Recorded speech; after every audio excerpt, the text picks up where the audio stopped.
Salam əziz şagirdlər, mən Teymur müəllim. Bugünkü video izahımda 22 fevral 2026-cı ildə düşmüş Güvən nəşrlərinin 9-cu siniflər üçün riyaziyyat suallarının izahını verəcəm.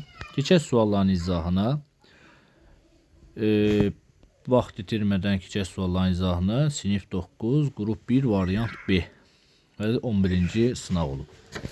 Deməli, birinci sualda nə deyir? Bu ifadə olarsa aşağıdakilərdən hansı doğrudur? Burada A müsbət də olsa, mənfi də olsa, bütün vəziyyətlərdə A müsbət olur. B-nin mənfi olduğunu görürük, çünki müsbəti mənfiyə vuranda mənfi eləyir. Yəni B 100% mənfidir. B mənfidir. C müsbətdir ki, mənfini müsbətə vuranda mənfi eləyir. C sıfırdan böyükdür. C müsbətdirsə A da mənfi olmalıdır ki, mənfini müsbətə vuranda mənfi eləsin. Deməli, A da kiçikdir 0. Deməli, bizim şərtimiz oldu. A kiçikdir 0, B kiçikdir 0, C böyükdür 0. Cavab olur A variantı. 2-də medianı 5/3 olan bərabər tərəfli üçbucağın tərəflərinin uzunluğunu tap. Bir dənə məsələn bərabər tərəfli üçbucaq çəkək. Medianı 5/3. Bərabər tərəfli üçbucağın medianı həm hündürlükdür, həm də tən bölən. Ona görə mən hündürlük işarəsini qoydum və yazıram 5/3. Üçbucağın tərəflərinin uzunluğunu tap deyir və buranın da 60 dərəcə olduğunu bilirik. Bura onda qalır, tən bölən isə 30 dərəcə. Çünki bərabər tərəfli üçbucağın bütün daxili bucaqları 60 dərəcədir. 60 dərəcəli bucaq qarşısındakı katet 5-dirsə, 30 dərəcəli bucaq qarşısındakı katet olur 5-in özü. 5-dirsə, həm də median olduğu üçün burada olur 5. Nəticədə tərəf olur 10 santim. Belə. 3-də ABCD düzbucaqlısında AB 8. AB 8 isə CD də 8-dir. BY 2. Sonra bizə AD'nin DY'yə bərabər olduğu şərtin verib. AB DY'yə bərabərdir. Bizdən DY parçasının uzunluğunu istəyir. DY buranı istəyir. Bura x-dırsa, mən burada x yazaram. Onda avtomatik olaraq bu AD BC'yə bərabər olduğu üçün bu EC olur, x çıxılsın 2. Mən artıq gördüyüm bu üçbucağa, bu düzbucaqlı üçbucağa Pifagor tətbiq eləyərəm. Tətbiq eləyək. Deməli, 8-in kvadratı üstə gəlinsin, x çıxılsın 2-nin kvadratı bərabərdir x kvadrat. 64 üstə gəlinsin, x kvadrat çıxılsın 4x üstə gəlsin 4 bərabərdir x kvadratın x'lar gedər. Mənfi 4x bərabərdir, mənfi 68, x bərabərdir olar 17. Biz x'i tapdıq. Bizdən DE-ni soruşur. DE x-ə bərabər olduğu üçün 17 E variantı. Keçək 4-cü suala. İfadəsinin qiymətini hesablayın. Deməli, 4/9 üstə gəl və hamısı kökü altındadır. Mən bunun hər tərəfini kök altında 10-a vuraram. Bax, məsələn, bu ifadənin kök altında 4/9 üstə gəl. Yazaq bir yerdə kökün altında deməli 5 bölünsün 2 çıxılsın kökün altında 0/4'ü. Bunu da ümumi vuraram kökün altında 10'a. Bu hər hansı bir x-a bərabərdirsə, ya da heç ehtiyac yoxdur x-a bərabər olmağı. Ona ehtiyac yox. Kök altına 10'a vurmuşamsa, kökün altında 10'a bölmək də kifayət eləyir. Deməli, biz kökün altında 10'u ilk növbədə, bax, birinci vururuq buna. Vuraq. Kökün altında 10 yerində qalır. Kök altında 10'u, kök altında 4/9'a vuranda eyni kökün altına girdiği üçün olur kökün altında 49. Üstə gəl. Kök altında 10'u, kök altında 2 böl 5'e vuranda olur kökün altında 50 bölünsün 2. Çıxılsın. Kök altında 10'u da vuranda olur 4. Bundan indi köklər nə çıxır? 49'dan kök çıxır 7. 50'ni 2'ye böləndə 25, 25'ten kök çıxır 5, 4'ten də kök çıxır 2. Bölünsün kökün altında 10. Deməli, 7'nin üstünə 5, 12, 12'den 2 çıxanda elədi 10. Olur ifadə belə 10 kök altında 10. 10 kök altında 10 ifadəsini də bunu kiçildək. Deməli, Bu ifadəni də biz bunu bura gətirək. Artıq bu gördüyümüz bu ifadəni qoşmasına vuranda eləyəcək belə. 10 vur kök altında 10 bölünsün kök altına 10'u kök altına 10'a vuranda 10 eləyir. Daha o qədər xırdalığına kimi getmirəm. Dəfələrlə gördüyümüz sual tiplərindəndir. Bu da elə kök altında 10 A variantı. Sonra o mərkəzi çevrədə AB diametr. Əla. AB diametr AOC 35 olarsa DMB qövsün bizdən soruşduğu deməli. Bu qövsün bizdən neçə dərəcədir deyir qövs. O qövsü tapmaq üçün mən bu alfa bucağın, bax fikirləş ki, bu alfa bucağın tapsam o qövsü tapa biləcəm. Bəs o alfa bucağını necə tapaq? Belə deyək də, məsələn, bax bu qövs çəkdiyim bu xırda qövs neçə dərəcə olur? 35 dərəcə. 35 dərəcə və DMB qövsü neçə dərəcədir istəyir? Alfa bucağını tapmaq üçün mən bu xətti uzatsam D bucağını tapa bilirəm 90 dərəcəyə görə. Əlavə olaraq başqa nə istifadə edə bilərik burada? AD OC-yə paralel olduğu üçün bura alfadırsa, eyni zamanda burada alfadır, olur 35 dərəcə olur. Çünki bu 35 dərəcə ilə bu alfa bucağı daxili çarpaz bucaqlardır. Bu xassiyə görə. İki paralel düz xət, fikirləş. Üçüncü düz xət kəsirsə, məsələn, bura alfadırsa, burada alfadır. Daxili çarpaz bucaqlardır. Onda bura 35 dərəcədirsə, qövs olur 70 dərəcə. B variantı. Keçək 6-cı suala. Tənliklər sisteminin həlli yoxdursa, A-nı tapın. Tənliklər sisteminin həlli yoxdursa, bax, sistem tənliklərdə şərti yazacağım, təkrar olsun bir də. A1 x üstə gəlsin, B1 y üstə gəlsin, daha doğrusu bərabərdir C1, A2 x üstə gəlsin, B2 y bərabərdir C2. Şərtimiz nə idi? A1-in A2-yə nisbəti bərabər deyil, B1-in B2-yə nisbəti olurdu yeganə həll. Yeganə həll. A1-in A2-yə nisbəti bərabərdir, B1-in B2-yə nisbəti bərabər deyil, C1-in C2-yə nisbəti həlli yoxdur. Yoxdur. Hamısı A1 böl A2 bərabərdir, B1 böl B2 bərabərdir, C1 böl C2 isə sonsuz həll. Sonsuz həll. Deməli, bu qaydaları biliriksə, bizə dedik ki, tənliyin həlli yoxdursa. Həlli yoxdursa, deməli, biz hansı qaydadan istifadə edəcəyik? Bu qaydadan istifadə etməliyik. Bu qaydadan istifadə etməliksə, bunu da qaldıraq qoyaq bura. Bir dəqiqə bunu götürüm. Aha, bunu götürək. Bunu da qoyaq bura. Deməli, burada A1-in yerinə duran A dilə həlli yoxdur. A bölünsün, A üstə gəl 1 bərabərdir. 2 bölünsün, Y-də əmsal 1'dir, 1. Bərabər deyil 5 bölünsün 2'yə.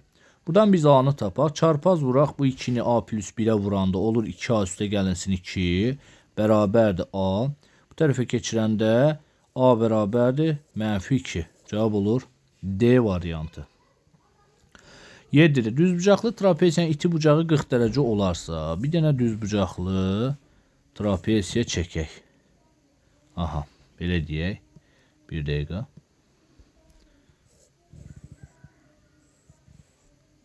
Aha. Düzbucaqlı trapesiya olmadı ki bu.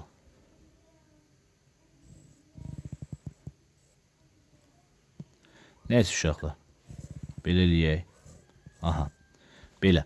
Düzbucaqlı trapesiyanın iti bucağı 40 dərəcə. Bura 40 dərəcə. Düzbucaqlı trapesiyadsa bu tərəflər perpendikulyardır. Onun kör bucağını tap.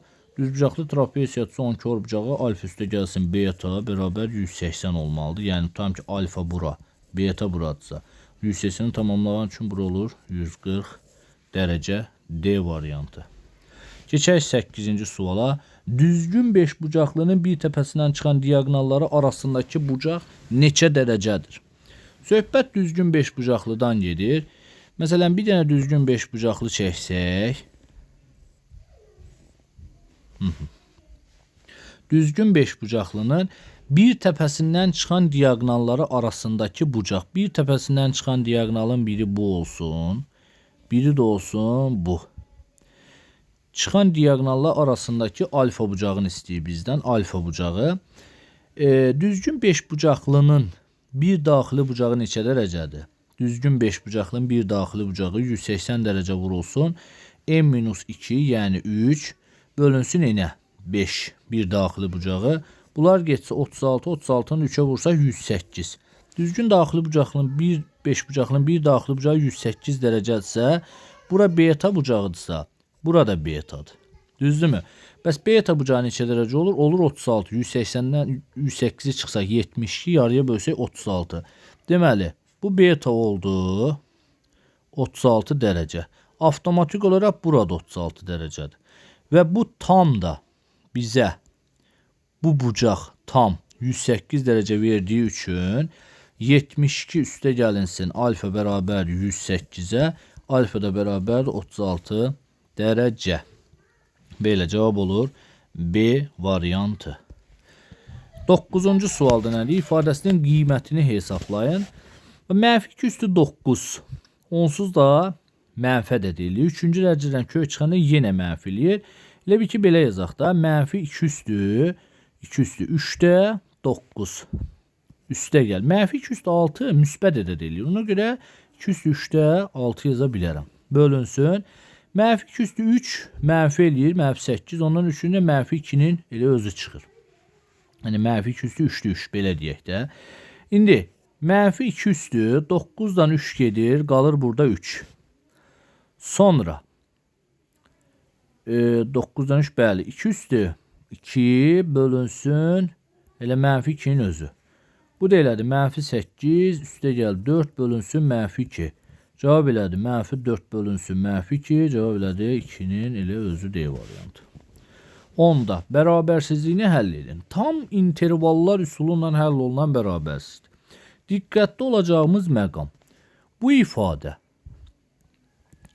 ifadə məxrəcdə olduğu üçün məxrəc 0 olmamalıdır. Yəni x bərabər deyil mənfi 1, x bərabər deyil 6. Bunu unutmamaq lazımdır.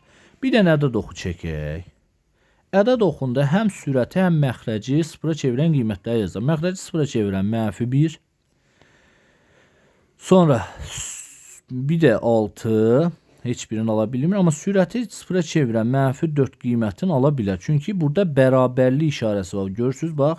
Kiçikdir, bərabərdir. Buraya isə olur 4'ü yazırıq. İntervallara ayıraq. İntervallarda qiymətlər verir. 6-dan sağda bir ədəd verəndə nə eləyir? Məsələn 10. 10 versən, bura müsbət. Bura həmişə müsbət eləyir. Onsuz da bura müsbət, bura müsbət. Deməli, bura müsbət oldu. 4-dən 6-nın arasında 5'i versən, müsbət, mənfi oldu. Deməli, bura oldu mənfi. Mənfi 1-dən 4'ün arasında bir qiymət versən. Mənfi 1-dən 4'ün arasında bir qiymət versən, məsələn 0 versən, bura müsbət, bura mənfi, yenə mənfi oldu. Mənfi 1-dən solda bir ədəd versən, solda bir ədəd, məsələn tam ki mənfi 3'ü ver. Bura müsbət, bura mənfi, mənfi vurunda müsbət oldu, müsbət. Bizə də 0-dan kiçik bərabərsizliyin həllini deyirsə, həllər çoxluğu olur belə. Mənfi 1, mənfi aralıq haradır? Bax, haranı görürsən mənfi aralıq? Deyə buranı. İşarə mənfi buradır. İndi mənfi 1, 4. 4'ü alırsa, birləşir, 4, 6 yazıramsa, elə bunları bir yerdə birləşdirir, mən mənfi 1, 6 yaza bilərəm. Cavab olur mənfi 1, 6 aralığı D variantı. 11'də oturacağının tərəflə 9, 8, yan səthin sahəsi isə bu olan düzbucaqlı paralelepipedin həcmini tapın. Bir dənə düzbucaqlı bir paralelepiped çəkək uşaqlar. Deməli. Belə.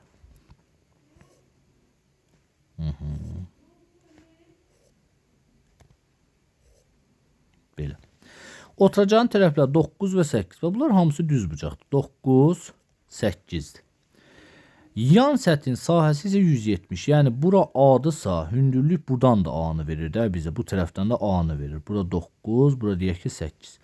Yan səthinin sahəsi 175. Ümumiyyətlə yan səthin sahəsini tapmaq üçün nə etmək lazımdır? A-nı vururam 8-ə.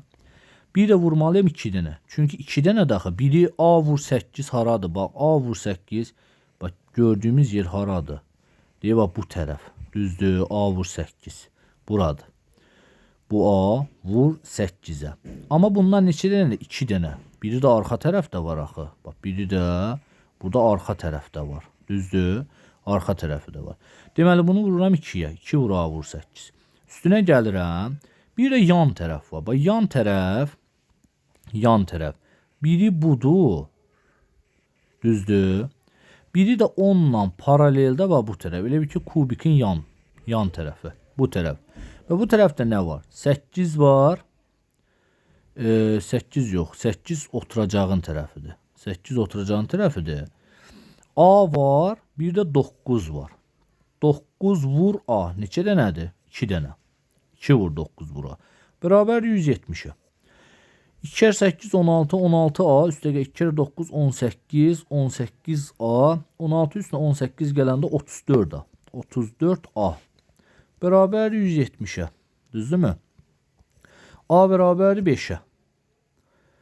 A 5 oldu. Paralelipedin həcmini soruşur. Biz A'nı 5 tapdıqsa, artıq elə bir ki, mən burada gətirərəm A'nın yerinə 5'i yazaram. Paralelipedin də həcmi A vur, B vur, C də bütün tərəfləri vururduq bir-birinə. Yəni 5 vur, 8 vur, 9, 5, 8 oranı 40, 40'da 9 oranı 360 santimetr kubu. Cavab oldu A variantı.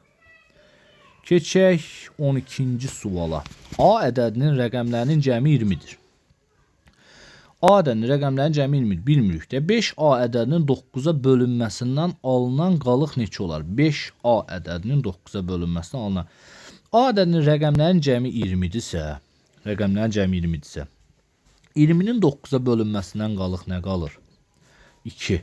Düzdür. 20'nin 9'a bölünməsindən qalıq 2 qalır. Bizə deyir ki 5A, yəni 5 vurulsun A. 5'i qayıdıb qalığa vuranda nə eləyir? 10. 10'un 9'a bölünməsindən qalıq nə qalır? 1. Bunu belə də məsələn fikirləşmək olar. Məsələn, gəl belə deyim də sənə. Tutalım ki, ədəd 13'dür. 13'ün 9'a bölünməsindən qalıq nə qalır? 4. 13'ü 9'a bölündə qalıq 4. Düzdür? İndi 5 vur 13'dür. 5 13'ə vuran nə eləyir? 65. 65'in 9'a bölünməsindən qalıq nə qalır? Deməli 7 kere 9 63 qalıq 2 qaldı. İndi burada qalıq 4 qalıbsa, həmin bu 5'i mən 4'ə vursam 20, 20'nin 9'a bölməsindən qalıq 2 qalır da. Çünki 18 eləyir axı. Aydın oldu. Yəni qalığı vura bilərsən. Bax, A ədədinin rəqəmlərin cəmi 20-dirsə, 9'a bölünmə əlaməti rəqəmlərin cəmidir. 3'dən 9'da eyni ifadələrdir. Rəqəmlərin cəmi 20-dirsə, 20'nin 9'a bölmənə qalıq 2 qalırsa, 5'i 2'yə vursan 10. Axı 9'a bölünmədə 10 qalıq qala bilməz. Qayıdıb qalığı 1 də 9'a bölürsən, qalıq qalır 1. A variantı. 13'də bərabərsinin ən böyük tam həllini tapın. Bax, bu mənfi x-i keçirərəm bu tərəfə. Onlar 2x üstə gəlsin x kiçikdir, 5 üstə gəlsin 7, 3x kiçikdir 12'dən, x kiçikdir 4'dən. Ən böyük tam həlli nədir? 3. 4'dən kiçik ən böyük tam həlli nədir? 3. Rasional kəsir ixtisar olunan kəsir olarsa, A-nın yerinə aşağıdakilərdən hansı ola bilər? İxtisar olunan kəsir olarsa, gəl belə deyək. Bunları tam vuruqları çıxardaq mörtəzə xaricinə, görək bizə nə verəcək? Bax, 2'ni çıxartdım mörtəzə xaricinə. Bax, bu ifadədən 2'ni çıxartdım mörtəzə xaricinə. Aha, bununla. Nə qaldı bizdə? 2'ni çıxartsam x üstə gəlsin 5. Sonra təzədən bu ifadədən yenə 2'ni çıxartdım mörtəzə xaricinə. Qaldı 2x çıx 3. Düzdür. İndi bax, məxrəcdə elə bir ədəd olmalıdır ki, yəni A ədədi elə bir ədəd olmalıdır ki, ixtisar olunan kəsir olarsa deyir, ixtisar olunsun. Məsələn, A variantını tutam ki, A'ya baxsam, 3'ü çıxartsam mörtəzə xaricinə, qalar x plus 3. Var belə bir ifadə məxrəcdən sürətdə? Yoxdur. Olmadığı üçün A variantı olmaz. B variantını 2'ni çıxartsam mörtəzə xaricinə x plus 3. Var belə bir ədəd? 2x plus 3. 2x minus 3 var. Deməli B variantı da düz gəlməz. C variantına baxsaq, 3x çıx 2. 3x çıx 2 ifadəsi yoxdur axı 2x çıxılsın 3 var. Bu da getdi. D variantında 3'ü çıxartsam mörtəzi xaricinə 2x çıxılsın 3. Aha. Burada da 2x çıxılsın 3 var. Deməli ixtisar gedir. İxtisar gedir. Məsələn E variantını yoxlasaq 5'i çıxartsam 5'i çıxarsam x plus 3 qalır. Elə bir cavab yoxdur axı, elə bir ifadə yoxdur sürət. Deməli olur cavab D variantı. 15'də O mərkəzli çevrədə AB toxunandır. Əla. AO 2 CO-ya bərabərdir. AO 2 CO-ya. CO bir dənə erdirsə, AO 2 CO-ya bərabərdirsə burada erdi. Düzdür? Burada erdi. Bizdən O, A, B-ni soruşur. Bax, mən bunu birləşdirirəm. Bunu birləşdirən kimi biz bilirik ki, radius toxunana nədir? Perpendikulyar. Burada erdi. İndi fikir ver. Hipotenuz 2 erdi. Katetin biri erdi. Deməli bu A bucağı nə olmalıdır? O AB bucağını soruşdu. Alfa bucağı olmalı 30 derece. Çünkü 30 derece bucaq qarşısında katet hipotenuzun yarısına bərabərdir. Bu belə. Cavab olur 30 derece. A variantı. Keçək 16-cı suala. Sinifdəki şagirdlərin hər birinə 17 karandaş verilməsi üçün 9 karandaş çatmır. Hər birinə 17 karandaş verməliyəm. Mənim 9 karandaşım çatmır. Əgər həmin şagirdlərin hər birinə 15 karandaş verilərsə, 37 karandaş artıq qalır. Sinifdə neçə şagird var? Deməli, burada belə deyə bilərik ki, sinifdəki şagirdlərin sayını biz gəlin x işarə edək. Ümumi karandaşların ümumi sayını da tutalım ki, bir y ilə. Bu sinifdəki şagirdlərin sayıdır. Şagird sayı. Ümumi karandaşların ümumi sayını da y ilə işarə edək. Bu da olsun karandaşların sayı. İndi belə deyək. Bunun üçün gəlin tənlik quraq da. Yazır ki, sinifdə şagirdlərin hər birinə 17 karandaş verilməsi üçün 9 karandaş çatmır. Aha. Yəni y bərabər 17 karandaş verməsi üçün 17'ni vurmalıyım x-a. Çünki sinifdə hər şagirdə deyir 17 karandaş ver də. 17'ni vururam x-a. 9 karandaşım çatmır. Və eyni zamanda əgər həmin şagirdlərin hər birinə 15 karandaş verilərsə, hər birinə 15, 37 karandaş artıq qalar. Yəni y bərabərdir 15 karandaş verilərsə 15 vurulsun x hər bir şagirdə 37 karandaş artıq qalır. Bunlarda hər iki vəziyyətin ikisində də y olduğu üçün bunları mən bir-birinə bərabər eləyə bilərəm. Çünki hər biri y-dir. Ona görə mən bunları bərabər eləsəm buradan bunu götürürəm, buna bərabər eləyirəm. Aha. Olur belə. İndi bu tərəfə keçirsəm 2x bərabərdir 37'nin üstünə 9 gələndə 46, x da bərabərdir 23. Bizə deyil sinifdə neçə şagird var? Bizdə x şagirdlərin sayı deyil 23 dənə şagirdimiz var. Tənliyini həqiqi köklərin cəmini tapın. Modulda 3x çıxılsın 4 bərabərdir x-a. Bax, köklərin cəmini soruşur.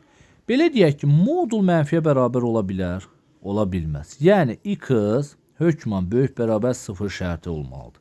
Yəni alacağın kök x böyük bərabər 0 şərtini ödəməlidir mütləq dərəcədə. Çünki modul mənfiyə bərabər ola bilməz axı. Onda belə çıxır ki, bir dəfə bunu x kimi açıram, bir dəfə də mənfi x kimi. Olur 2x bərabər 4x bərabər 2. Bir dəfə də bunu bu tərəfə keçirəndə 4x bərabər 4x bərabər 1. Heç mənfi qiymətlər almadı. Yəni mənfi qiymətlər alardısa, yəni tutam ki x mənfi kök. Məsələn hesabladım mənfi 3 aldı. Mənfi 3 ola bilməz axı x. X mənfi 3 ola bilməz ona görə. Cavab olur tənlinin köklərin cəmini tab 2-nin üstə 1 gələndə 3. 18'də ABC sıfırdan fərqli rəqəmlər olarsın. Sıfırdan fərqli rəqəmdir. Rəqəmdir deyir ha. Yəni sıfırdan fərqli. Hə, sıfırdan fərqlidir. Çünki sıfırdan başlayan ədəd yoxdur axı. Ona görə sıfırdan fərqlidir. Çünki A bu formada ifadəsinin qiyməti aşağıdakilərdən hansına bərabərdir. Bax mən onluq say sistemində də bu A-nın yerinə nə yaza bilərəm? 100A üstəgəl 10A üstəgəl A. Olur 111A. Üstəgəl 111B. Üstəgəl 111C.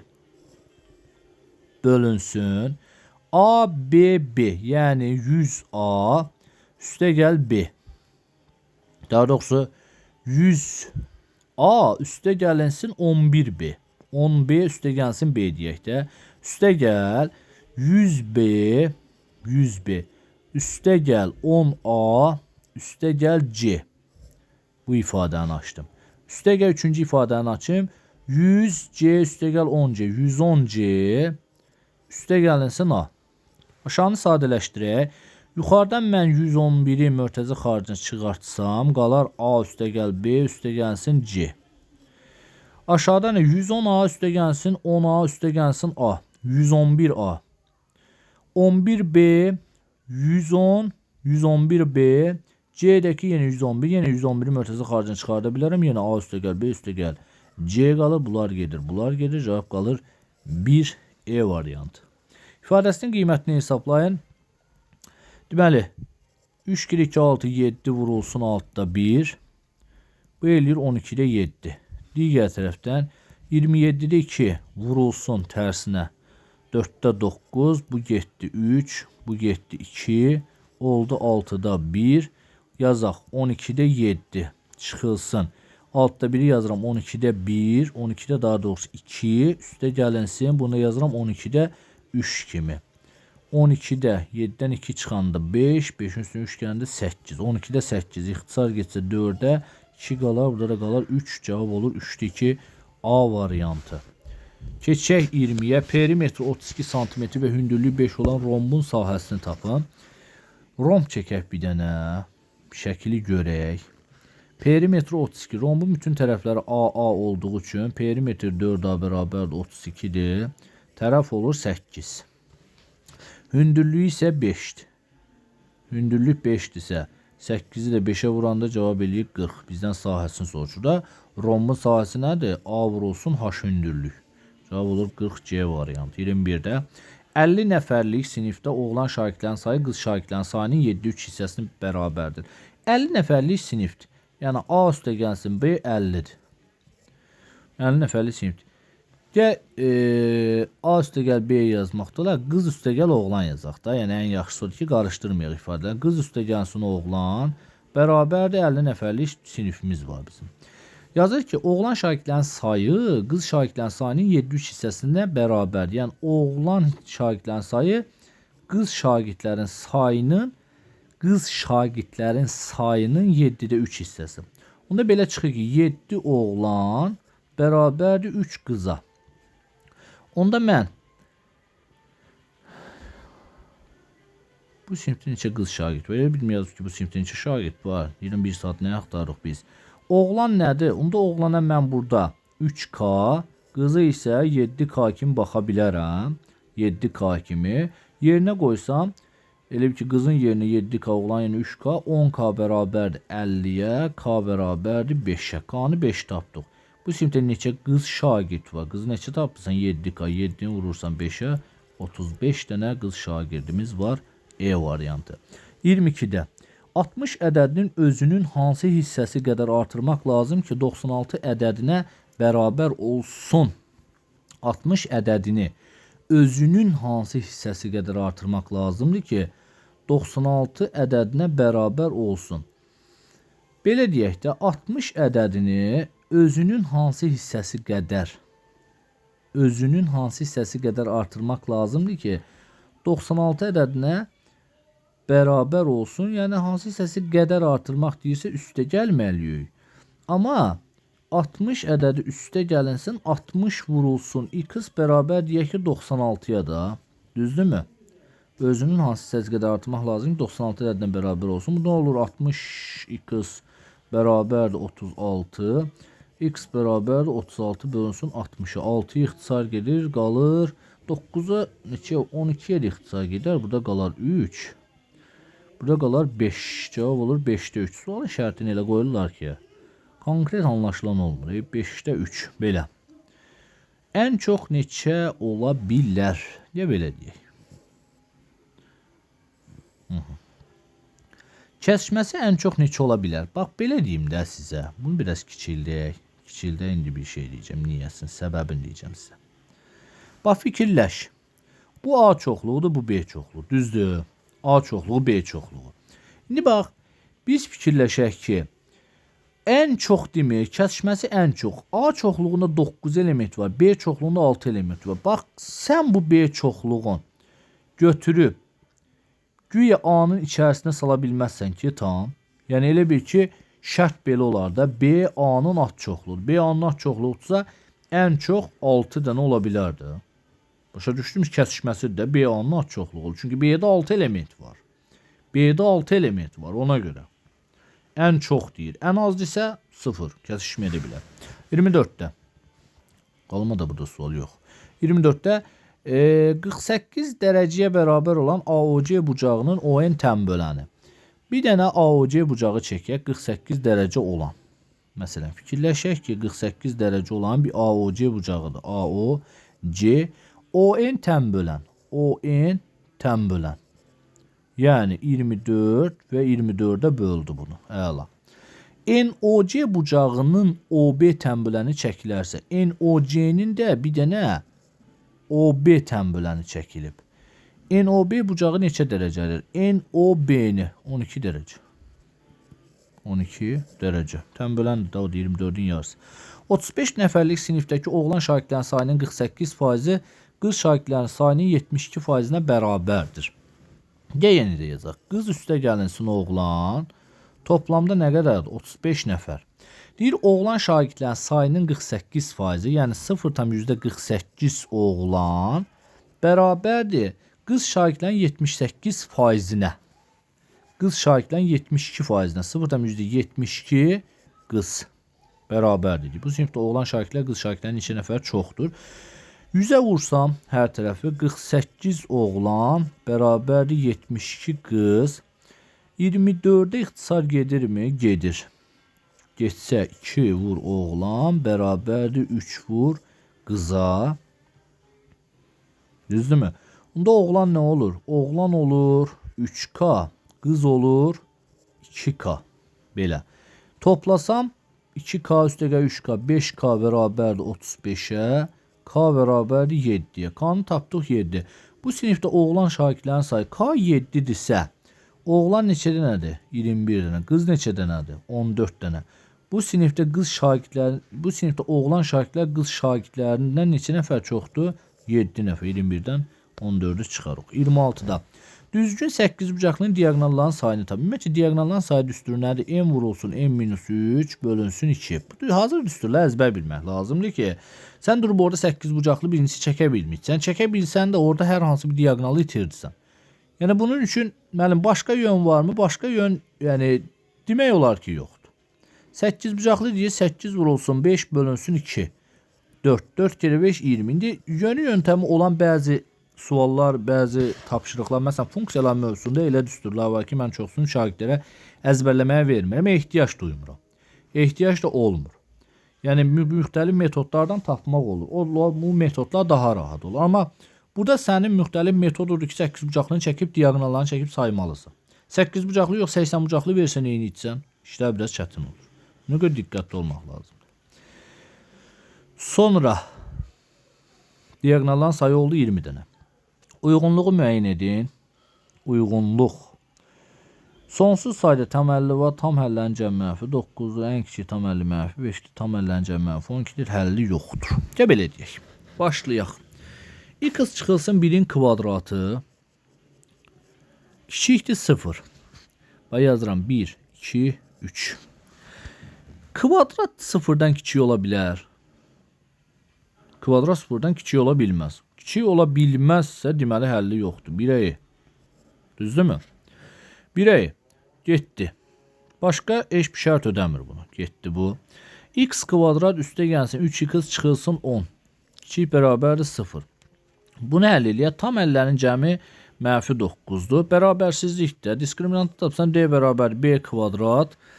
Çıx 4 alsa yəni 40, 49. X1'i tapsam X1 bərabərdir. Mənfi 3 çıx 7 bölü 2, mənfi 5. X2'ni tapsam mənfi 3 üstə gəlsin 7 bölü 2, 2. Düzdür. Ədəd oxu çəksəm. Ədəd oxu çəkdik. Mənfi 5'i qeyd elədik. Mənfi 5'i alır. Çünki baxın bərabərlik şərti var. bərabərlik şərti var. Fikir verin bura. Burada bərabərlik şərti varsa -5'i də götürür, eyni zamanda 2'ni də götürür. İntervallara ayırsam. 2'dən sağda bir ədəd versəm. Məsələn 100. Tamam 100 böyük oldu. İndi 10 verək. Onun kvadratı 100 üstə gəlsin 30 müsbət. -5'dən 2'nin arasında 0 versən, 0 üstə gəl 0 çıx 10 mənfi. -5'dən solda bir ədəd versən, -5'dən solda, məsələn -10. -10'un kvadratı 100 çıx 30 çıx 10 müsbət eləyir. Bizə nə deyir? Kiçik bərabər 0. Kiçik bərabər aralığı haradır? -5 2. İndi gör nə deyir? Yazır ki, sonsuz sayda tam həlli var, sonsuz sayda tam həlli yoxdur. Tam həllərin cəmi -9'dur. Baxaq gör tam həllərin cəmi -9'durmu? -5, -4, -3, -2, -1, 0, 1, 2. Bunlar getsə, xeyr, -9 olmur. Tam həllərin cəmi -9'dur yazıb olmur. Sonra ən kiçik tam həlli -5'dir, düz deyir. Ən kiçik tam həlli -5'dir. 2'ye C uyğundur. Bu E'dir uşaqlar, bu C'dir. Sonra tam həllərin cəmi -12'dir. Həqiqətən tam həllərin cəmi -12'dirmi? Baxaq görək. -5, -9, bəli, -12'dir D variantı. Və həlli yoxdur, həlli var. Həlli var. Bu getdi. Buna da tapdıq. Keçək ikinciyə. Görək ikincidə bizə nə deyir? İnşallah ki, texniki sərf eləməyək. Bu suallar diqqətli olmaq lazımdır biraz. 4x üstə gəlsin 5 böyükdür 0. Diskriminantı tapaq. D bərabər B kvadrat çıx 4A-sı 4 kere 5 20. Aha. Aha. Həlli yoxdur. Həlli yoxdur yazıb. Əslinə qalsa, indi bilmirəm bunu E-ni bura aid eləyəcək, eləməyəcək E-ni aid. Çünki həlli yoxdur deməyək də. Həlli var. Həqiqi həlli, həqiqi kökü yoxdur daha doğrusu. Həlli var. Diskriminant sıfırdan kiçik. Deməli kök axtarmağa ehtiyac yoxdur burada. Tam həllərin cəmi -9'dur. Xeyr, tam həllərin cəmi -9 anlayışda yoxdur. Funksiyanın təpə nöqtəsini quraq. Təpə nöqtəsini qursaq n bərabər sonsuz sayda həlli var yazıb. Sonsuz sayda həlli var. Təpə nöqtəsini qursaq, bax bu funksiyanın qrafikini əslində qurub baxmalısan. Ümumiyyətcə belə deyək də, şərt ola, indi qrafiki də quracağam. Bax A sıfırdan böyük, D sıfırdan kiçikdirsə, funksiyanın qrafiki bax olur belə, bu formada. Qollar yuxarı, buradan da ola bilərmi? Ola bilər. Qollar yuxarı olur, bax buradan da ola bilər. Prosto hal-hazırda ən çox belə çəkilir də. A böyükdür 0, D kiçikdir 0. Yəni bu qrafik, bax bu qrafik gələr bu x-i kəssə 2 həlli var. Toxunsa D bərabərdir 0 olur. Ümumiyyətcə heç nə toxunmur, nə də kəsmirsə D kiçikdir 0 olur. Bunun sonsuz sayda həlli olur. Sonsuz sayda yuxarıya qalxır da sonsuz sayda həllə gedir. Sonsuz sayda tam həlli var. Demək olar 3A-nı bir şey də var burada. Bir şey də var. Gəl belə deyək. Bunun köklərin, məsələn, təpə nöqtələrini tapa, kökləri olmadı da. Mənfi B bölünsün 2A mənfi B nədir? 4 bölünsün 2. Mənfi 2. Mənfi 2'ni gətirib yerinə qoysam 4 çıx 8. Bax, mənfi 2'ni burada yerinə qoyuram. Bu axırıncı tənli işləyirəm. Üçüncü tənli işləyirəm. Üstə gəlirsən 5. 4'ün üstə 5, 9, 1. Bax, bu funksiyanın qrafiki uşaqlar belədir. Təpə nöqtəsi mənfi 2 dedim axı, yəni bu tərəfdə də ola bilər. Bir də 1. Bax, bu funksiyanın qrafiki buranı kiçildi. Aha. Bax, bu funksiyanın qrafiki belədir. Deyək ki, belə. Hardan keçir? 5'dən. Y-i də 5'də kəsir. 5'dən keçir. Qrafik olur. Bax, bu formada. Aha, qrafik belə olur. İndi həmişə bax, bunun ən kiçik qiyməti görürsən ki, bunun ən kiçik qiyməti 1'dir də. Elə deyil. Bax, bura bax. Ən kiçik qiyməti 1'dir. 1'dən aşağı qiymət ala bilmirsə, 1'dən böyük ifadələr də hamısı sıfırdan böyük deyil. Hamısı sıfırdan böyük. Deməli, bunun sonsuz sayda həlli var. Yazmaq olar. B variant tam həllərin cavabı -9'dur. Belə bir şərt olan cavab həll yoxdur. Keçək 28-ci suala. 28-30 sayılı tapşırıqlar cavab kağızına yerinə yetirin yazıb. Heç nə. Biz testin həllini verək. Nə deyib də? Şəkildə BC toxunan. BC toxunan. Aha. Toxunan. BA kəsən. BA kəsən. Sonra BA toxunan BA kəsən. CD vətərdir. Əla. C'ye 8 köhdü 2 hamısını verib. FB BC neçə santimetrdir? Gəl belə deyək də. Bax. Çevrədə 2 vətərin daxildən kəsişməsində məsələn bura A, bura B, bura C, bura D idisə A vurulsun B bərabərdir, C vurulsun D. Ayırdığı hissələrin hansı biri-birinə bərabər. Düzdür? Bu xassə olaraq mütləq dərəcədə yadda saxlamaq lazımdır xassəni. Bunu qoyaq bura. Dursun burada. İndi 8 köhdə 2 vurulsun 5 köhdə 2. ED-ni verib. Bərabərdir. 10 vurulsun EF. Elədin mi?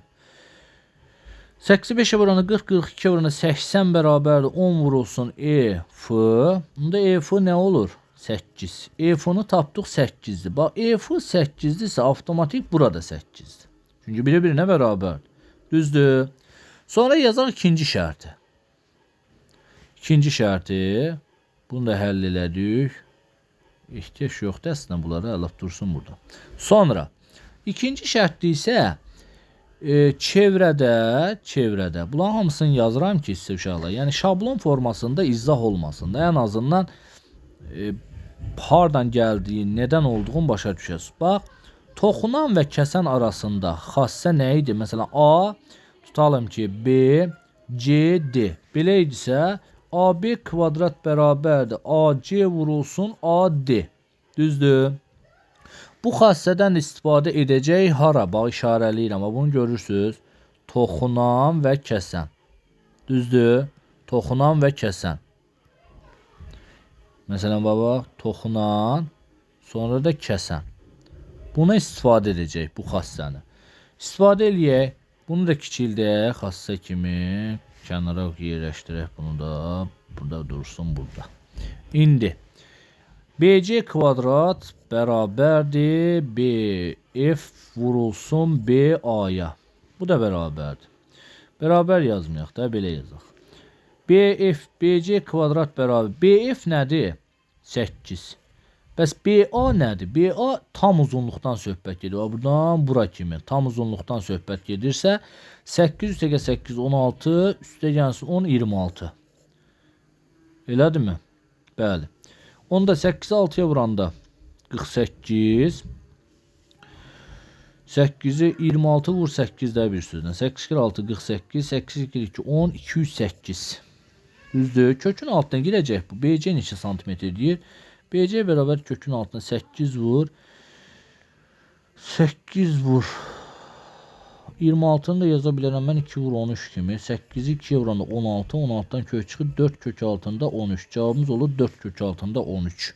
BC. 29'da. Daxili bucaqların cəmi xarici bucaqların cəminə bərabər olan. Aha, daxili bucaqların cəmi düsturu nədir? 180 dərəcə vurulsun n-2. Xarici bucaqların cəminə bərabər. Xarici ümumiyyətlə istənilən çox bucaqların xarici bucaqların cəmi 360 dərəcədir.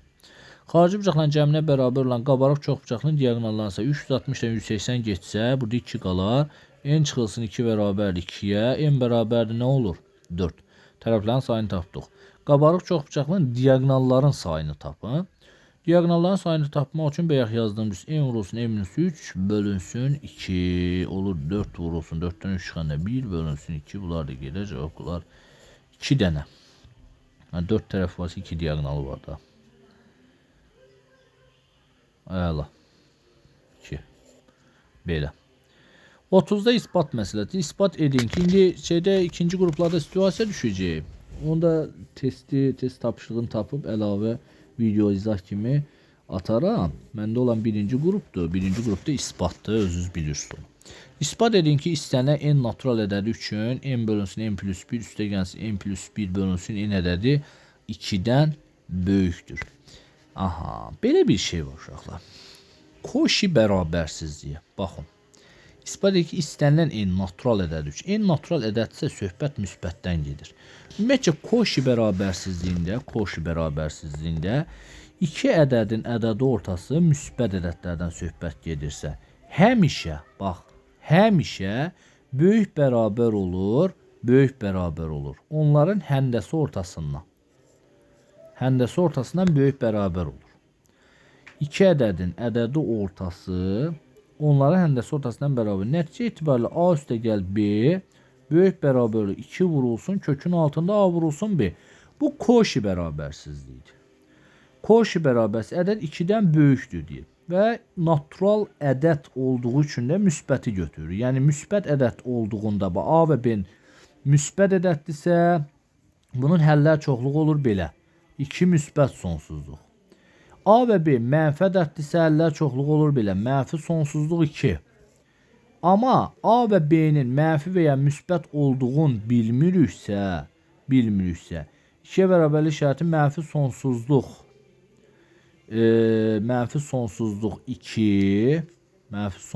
2 birləşir, deyək ki 2 müsbət sonsuzluq.